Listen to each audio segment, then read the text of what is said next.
upper control limit or beyond the lower control limit, then we will say that the process is out of control.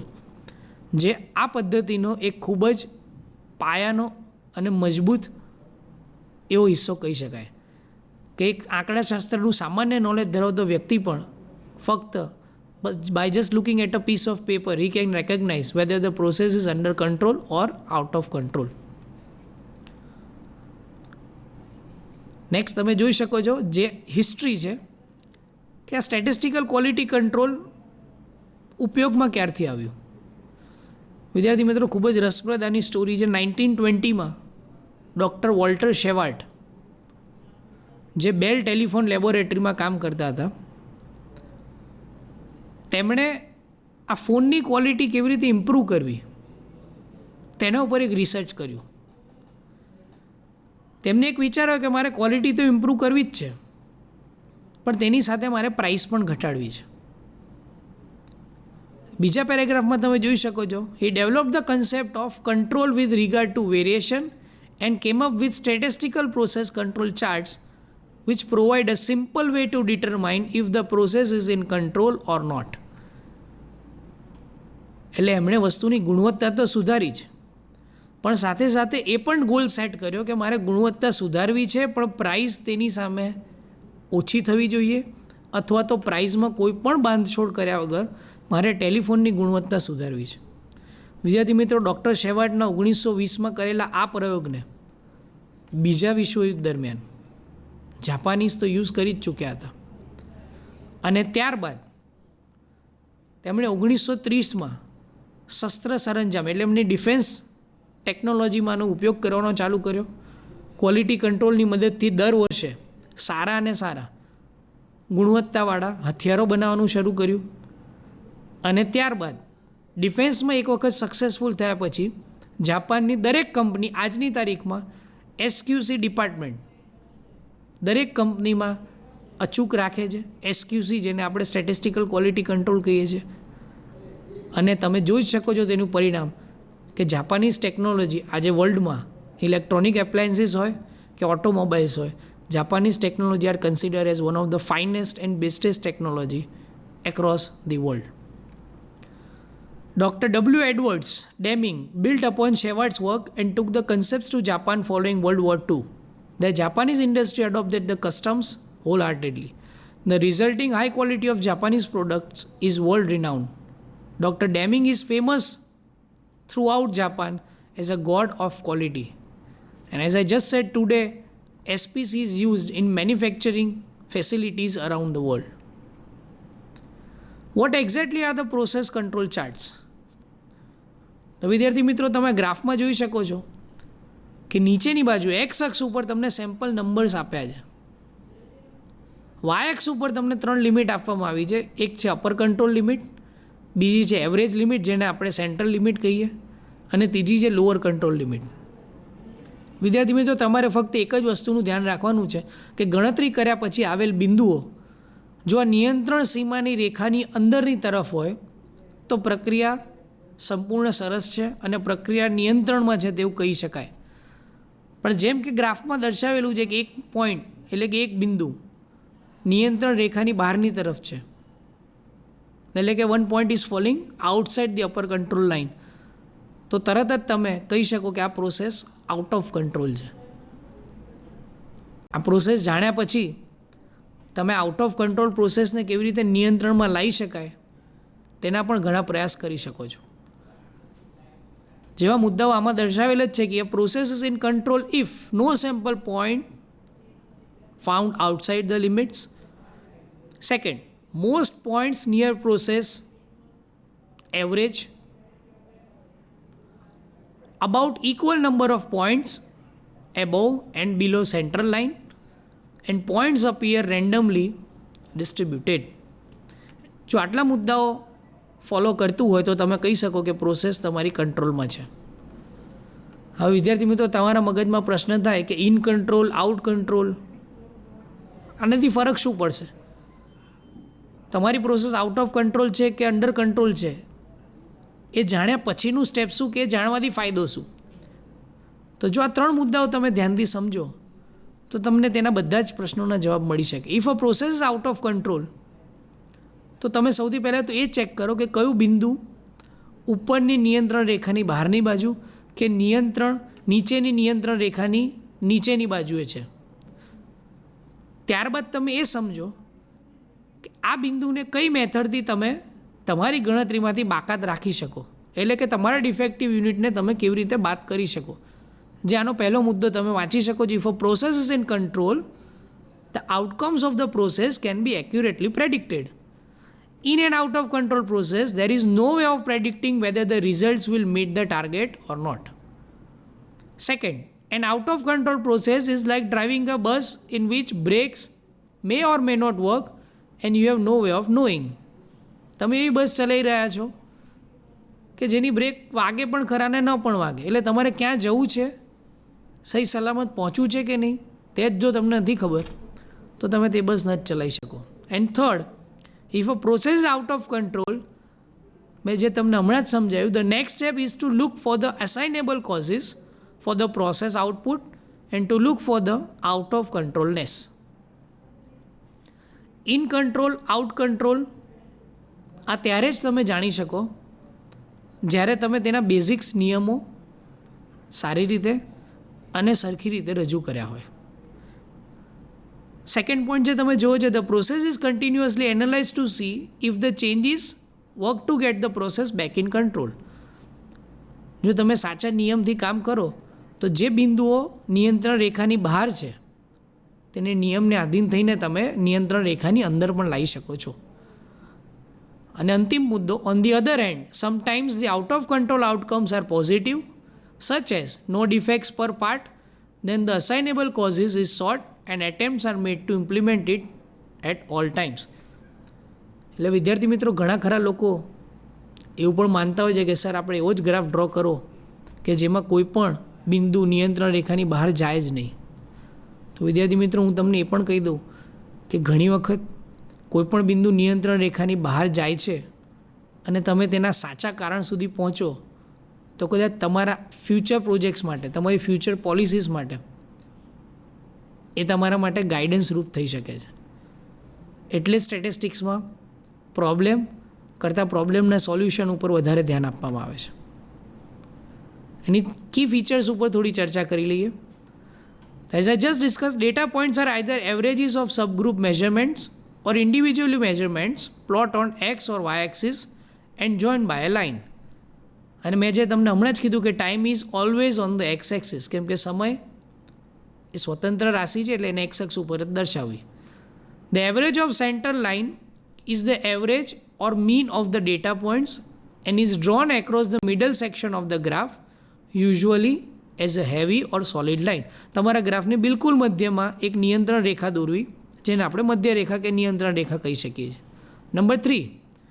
Number 3 અને 4ને હું સાથે connect કરીશ. Number 3 છે UCL અને number 4 છે LCL. UCL એટલે upper control line, ઉપલી નિયંત્રણ સીમા, અને એલસીએલ છે એ લોઅર કંટ્રોલ લિમિટ છે, એટલે કે નીચલી નિયંત્રણ સીમા. Often noted as UCL and this is often called +3 sigma, એટલે અપર કંટ્રોલ લાઇનને તમે +3 સિગ્મા તરીકે દર્શાવી શકો અને લોઅર કંટ્રોલ લાઇનને -3 સિગ્મા વડે દર્શાવી શકો. The X and Y axis should be labelled and a title specified for the chart. એટલે તમને જે બે ચલની કિંમતો આપી હોય તે સ્પષ્ટ રીતે તમે એક્સ અક્ષ અને વાય અક્ષ ઉપર દર્શાવવાની રહેશે. નાવ ક્વોલિટી મેઝરમેન્ટ્સ. વિદ્યાર્થી મિત્રો, આ ચેપ્ટરમાં જે 4 ચાર્ટ ભણવાના છે એના માટે 2 મુદ્દા ખૂબ જ અગત્યના. First is attribute and second is variable. હવે સૌથી પહેલાં તો એ સમજીએ કે એટ્રીબ્યુટ અને વેરિયેબલ એટલે શું. વેરિયેબલનો ગુજરાતીમાં અર્થ થાય રાશિ. એવી રાશિ કે જે સતત બદલાતી રહે, જેમ કે વિદ્યાર્થીઓની ઊંચાઈ, વિદ્યાર્થીઓનું વજન, વિદ્યાર્થીઓના માર્ક્સ. એટલે આ બધી કિંમતોને આપણે કોઈ પણ આલ્ફાબેટ વડે દર્શાવી શકીએ છીએ, જેમ કે XYZ ABC. પણ વિદ્યાર્થી મિત્રો, આપણી જોડે માહિતી 2 પ્રકારની હોય છે. એક સાંખ્યિકીય અને બીજી ગુણવત્તા દર્શક. ગુણવત્તા દર્શક માહિતીને એટ્રીબ્યુટ કહીશું અને સાંખ્યિકીય માહિતીને વેરિયેબલ કહીશું. એટલે જેવી રીતે પહેલી વ્યાખ્યા લખી છે, product characteristic that can be evaluated with a discrete response. એટલે કે ગુણદર્શક હોય, good, bad, yes, no, honesty, poverty, beauty, આ બધી જ વસ્તુઓને એટ્રીબ્યુટમાં ગણીશું. અને વેરિયેબલ એટલે product characteristic that is continuous and that can be measured. માપી શકાય તેવી વસ્તુ એ બધી વેરિયેબલ કહેવાય, જેને તમે આંકડાઓમાં દર્શાવી શકો. વજન, ઊંચાઈ, માર્ક્સ. એટલે આપેલ ચાર્ટને પણ આપણે આ જ પ્રમાણે 2 ભાગમાં વહેંચેલા છે. જો તમારી માહિતી એટ્રીબ્યુટ એટલે કે ગુણદર્શક હોય તો તેના માટે તમે પી ચાર્ટ અથવા તો સી ચાર્ટનો ઉપયોગ કરશો. તેને પી આલેખ અથવા સી આલેખ પણ કહી શકાય. અને જો તમારી માહિતી સંખ્યા દર્શક હોય એટલે સાંખ્યિકીય હોય તો એના માટે તમે આર ચાર્ટ એટલે કે રેન્જ ચાર્ટ, આરનો મતલબ રેન્જ થાય છે, અને x bar chart, x bar એટલે મીન, તેનો પણ ઉપયોગ કરી શકો છો. ફરી કહું છું કે જો ગુણદર્શક હોય તો પી ચાર્ટ અથવા સી ચાર્ટ, પીની જગ્યાએ તમે થોડું એનું એડવાન્સ વર્ઝન એનપી ચાર્ટ પણ કરી શકો. અને જો સાંખ્યિકીય માહિતી તમારી પાસે હોય તો આર ચાર્ટ અને એક્સ બાર ચાર્ટનો તમે મદદ કરી શકો છો. પી ચાર્ટ અને સી ચાર્ટથી શરૂઆત કરીએ, જે એટ્રીબ્યુટ્સ ચાર્ટ છે. P chart is uses proportion defective in a sample and C chart uses number of defects in an item. વિદ્યાર્થી મિત્રો, આ ચારેય ચાર્ટમાં, આ 2 ચાર્ટમાં સૌથી વધારે કન્ફ્યુઝન વિદ્યાર્થીઓને થતું હોય છે. હું એક ખૂબ જ સરળ ભાષામાં સમજાવું પી ચાર્ટ અને સી ચાર્ટ વચ્ચેનો તફાવત. પી ચાર્ટમાં એવું લખ્યું છે કે the uses proportion defect in a sample and C chart uses number of defects. એટલે તમે એવું સમજો કે હું એક મોબાઈલ બનાવનારી કંપની છું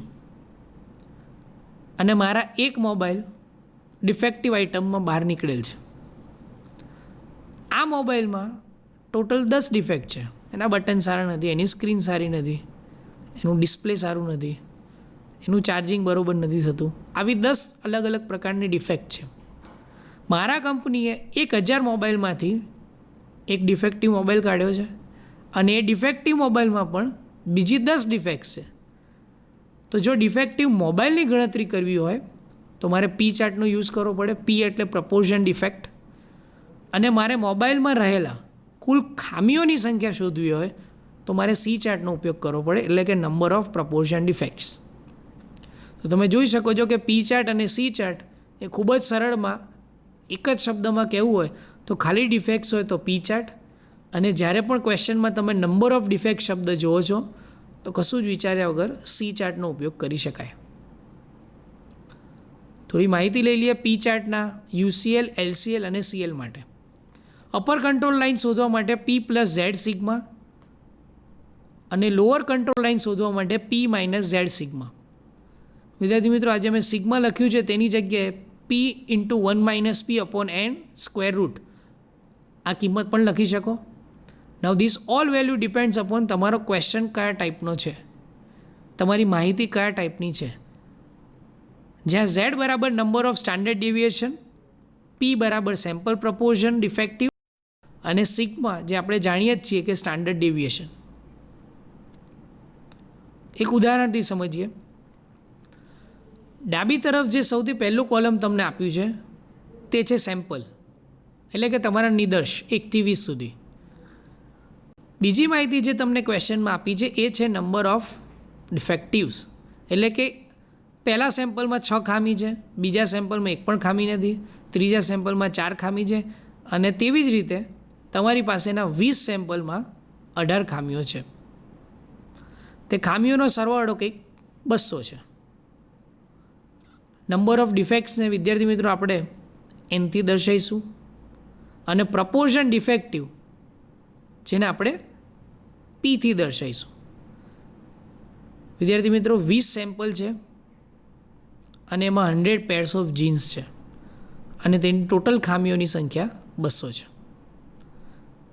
પી શોધવા માટે તમારે એક્સ ભાગ્યા એન કરવા પડશે, એટલે કે તમારા ટોટલ પેર એનની કિંમત તમને 100 આપેલી છે, 100 જીન્સ છે એટલે એન બરાબર 100 લઈશું ટોટલ અવલોકનોની સંખ્યા. નંબર ઓફ ડિફેક્ટિવ આઇટમ પહેલા સેમ્પલમાં 6 છે તો 6 ભાગ્યા 100 એટલે 0.06 જે તમે જોઈ શકો છો, 0.04 તેમ કરતાં કરતાં 0.018 સુધી, એટલે કે તમારે દરેક નંબર ઓફ ડિફેક્ટિવ આઇટમને 100 વડે ભાગી નાખવાની.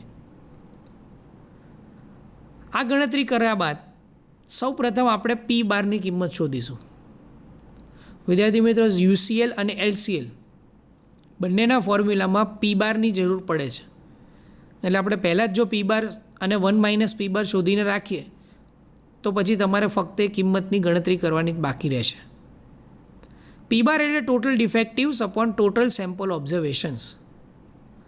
ટોટલ ડિફેક્ટિવ આપણે અગાઉના ટેબલમાં એનું ટોટલ જોયું 200. નંબર ઓફ સેમ્પલ ઓબ્ઝર્વેશન્સ એટલે 20 × 100, જેનો જવાબ 0.10 મેળવી શકાય. જેમ અગાઉ સૂત્ર આપણે ભણી ગયા, યુસીએલ બરાબર P bar plus Z into sigma P. Sigma પીની જુદી જુદી કિંમતો ઉપર મુજબ તમે શોધીને યુસીએલ 0.190. યુસીએલ અને એલસીએલમાં વિદ્યાર્થી મિત્રો ફક્ત પ્લસ અને માઇનસનો જ ડિફરન્સ હોય છે. તમે જોઈ શકો છો યુસીએલ પી બાર પ્લસ ઝેડ છે અને એલસીએલ પી બાર માઇનસ ઝેડ છે. બાકી બધું સૂત્ર અને બધી જ કિંમતો એક સમાન રહે છે. આવી જ રીતે યુસીએલની કિંમત 0.190 અને એલસીએલની કિંમત 0.010 મેળવી શકાય. અને વિદ્યાર્થી મિત્રો, જેમ અગાઉ આપણે જોઈ ગયા, ગણતરી કર્યા પછી ગ્રાફ પેપરમાં તમે એક્સ અક્ષ અને વાય અક્ષ દોરશો. એક્સ અક્ષ ઉપર સેમ્પલ નંબર એટલે કે જે સ્વતંત્ર રાશિ છે તેની ગણતરી કરશો. વાય અક્ષ ઉપર હંમેશા પ્રપોર્શન ડિફેક્ટિવ પ્લોટ કરશો. વિદ્યાર્થી મિત્રો, આ ગ્રાફ જ્યારે પ્લોટ કરો ત્યારે એક વસ્તુનું ધ્યાન એ રાખવાનું કે યુસીએલ અને એલસીએલની બંને કિંમતો એક વખત જોઈ લો.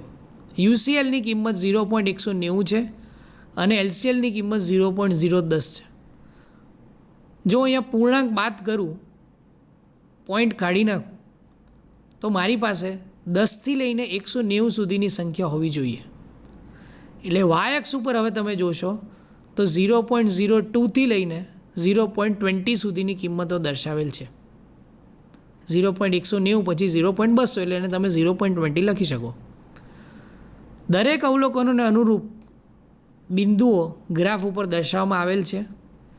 જે સીએલ અગાઉના ક્વેશ્ચનમાં આપણને મળ્યો 0.10, એ 0.10 આગળ એક મધ્યરેખા તૂટક રેખા વડે દર્શાવેલ છે, જે તમે જોઈ શકો છો.